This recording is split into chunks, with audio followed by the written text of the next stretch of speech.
Are you thinking about planting wisteria in your garden? You might want to think again. Yes, it's beautiful. Those cascades of purple flowers in spring are stunning. But what some people don't realise is that wisteria can be a real thug if you don't keep it in check. Yeah, this boy doesn't just grow, he absolutely rampages. The growth is so vigorous that it will twist and strangle anything nearby. It almost wants to strangle me right now. So it doesn't matter if it's a delicate rose, a grapevine or even a tree, the wisteria will happily climb all over it. Our house is on this pagoda, but honestly the pagoda hasn't really stood a chance. There are 4 plants on here, a rose, a couple of roses, a grapevine, but you wouldn't really know it. People say to prune twice a year, once after flowering and again in winter to control the growth and to get lots of flowers.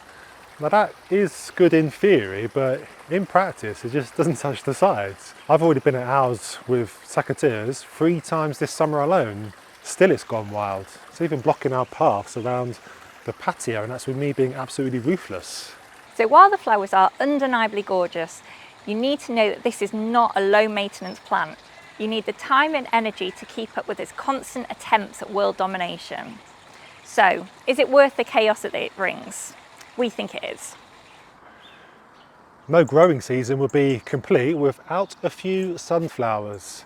They might look like the friendly giants of the garden, but don't be fooled, these lads are absolute bullies.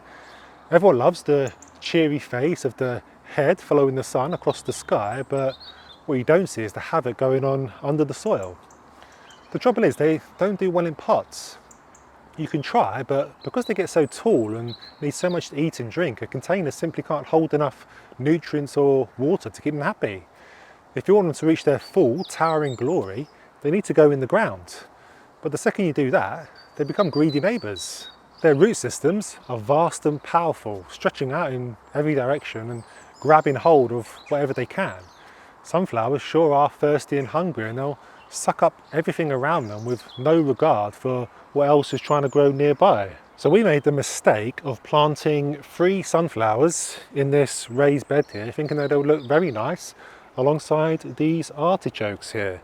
And as you can see, the sunflowers are absolutely thriving, towering up to the sky, but the poor artichokes have been struggling a little bit. No matter how much water we give, the sunflowers seem to drink it all, whereas the artichokes have been kind of struggling for every drop.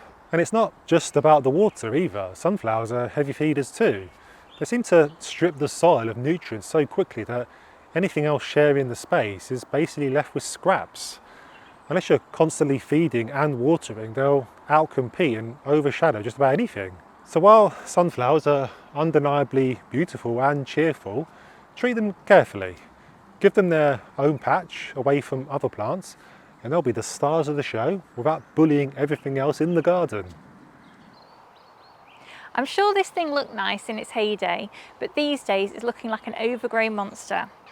When it's in its pomp, the feathery plumes on pampas grass are gorgeous and look stunning in floral arrangements. But for us, pampas grass just doesn't earn the amount of real estate it takes up. Ornamental grasses don't really float our boat, but they can be quite useful to fill in gaps in a border and screen some ugliness in the corner of a garden, as what's happening here. But few grasses get much bigger than pampas grass, particularly if you don't tame the beast. And taming the beast is no small task. It's a nightmare to prune. The leaves are like razor blades, so you have to suit up with gloves, long sleeves and even goggles just to get near it. And then, how do you actually prune it when it gets this big? I had a go at the start of this year, but it was like hacking into wood, and I gave up.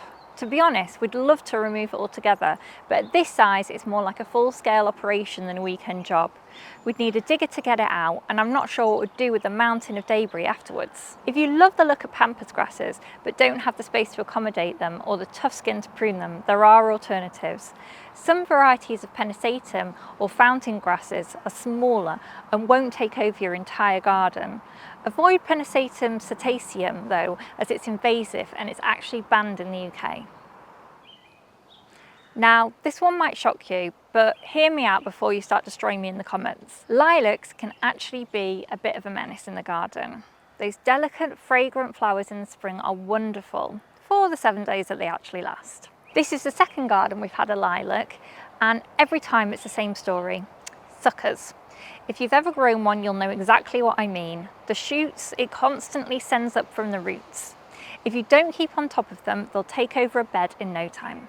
Now you might think, great, free plants, but it doesn't really work like that. First, they look messy, turning what should be a nice tree into a bush. And second, they steal energy and nutrients from the main plant. So instead of one strong, healthy lilac, you end up with a weaker tree and a bunch of straggly offshoots. And if you let those suckers bed in, then try get rid of them, you're left with ugly stumps that ruin the whole look. The best way to deal with them is to get in early. If you can, tear them off at the base with your hand while they're still young and spindly. That way you pull out the whole root rather than just snapping the top, which means that they don't come back with quite the same vengeance. Leave them too long and it's a constant battle, one you're unlikely ever really to win.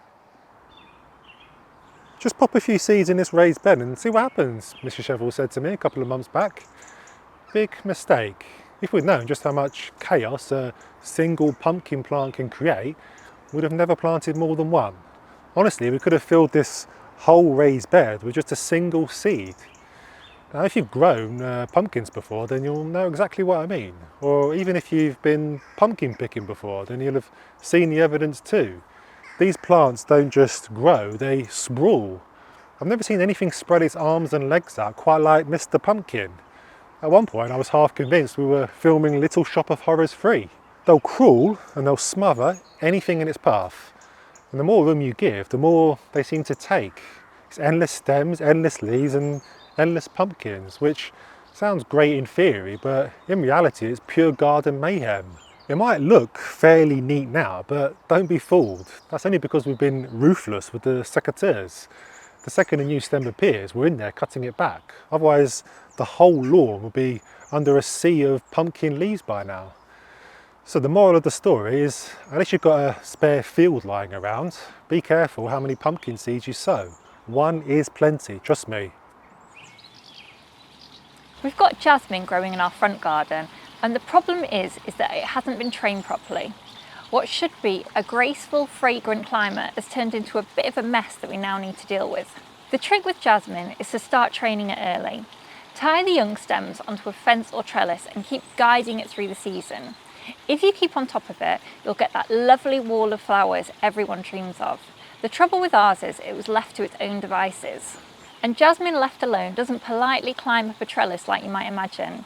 Instead, it throws out long whippy stems that tangle around each other, flop over nearby plants, and generally head off in every direction except the one you actually want. Before long, what could have been a beautiful scented feature ends up looking like a big leafy knot. Once it gets to that stage, it's a nightmare to sort out. You're left trying to tease stems apart without snapping them, and half the time you just give up and cut the whole lot back. That's pretty much where we're at. A little effort regularly makes all the difference. Train and tie it as it grows and you'll be rewarded with a gorgeous fragrant screen. Leave it alone and you'll just end up with a sprawling green mess that smells nice but looks dreadful. So ivy isn't that bad. In fact, in the right place it can be pretty good. It's a magnet for wildlife, providing good shelter for birds and evergreen cover all year round.